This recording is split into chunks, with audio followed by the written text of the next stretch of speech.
I think for us, sustainable future means starting with today. We need to manage the resources of the planet in a productive way, in an efficient way, so that we are meeting the needs of the population globally, but we're not doing it at the expense of future generations. So we need to be thinking about how we husband the resources of the planet going forward and make sure that future generations don't pay for our abuse of planet resources.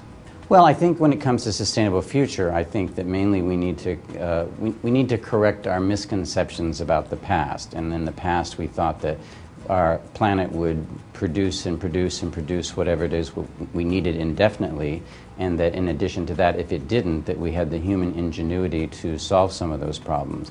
We need to really come to grips with the fact that we're past that point, that we know the planet cannot endlessly produce what it needs to produce for our sustainability unless we do it wisely. And we need to also realize that our human ingenuity will go only so far in terms of solving those problems. So if we're in the business of development and trying to develop, we need to keep those two principles in mind. FHI 360 is very committed to international development in all of its sectors. So that was one of the reasons we went from FHI to FHI 360. So 360 gives us that picture of the holistic approach of health, education, democracy, civil society, all the other sectors, environment, energy. So we see this holistic approach. Things are not stovepiped anymore. So being part of the SID Washington chapter and being engaged in the SID World Congress is a way for us to come together with our colleagues to reinforce this idea, to learn about all of these sectors from our other colleagues, and to be part of the community, because nobody can do this alone. We all need to do it together. And so while some of us may compete with each other for funding, on any given day we're partners and colleagues in trying to address the problems of the world. I'm a big believer, and I think FHI 360 is a big believer, that we cannot solve these problems from a top-down perspective.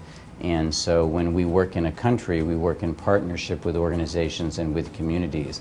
And I think it's very important to keep that in mind. So that concept of partnership, that concept of community, extends to the SID chapter here in Washington, D.C., as well as to the SID World Congress. We are a community. We are a community of practitioners and policy people that are invested in making sure that the problems of the world are addressed and that hopefully they're all solved. So coming together with your fellow colleagues in community and partnership is really a mirror of what we do when we implement projects in the field. So we come together as partners in the field to do that as well.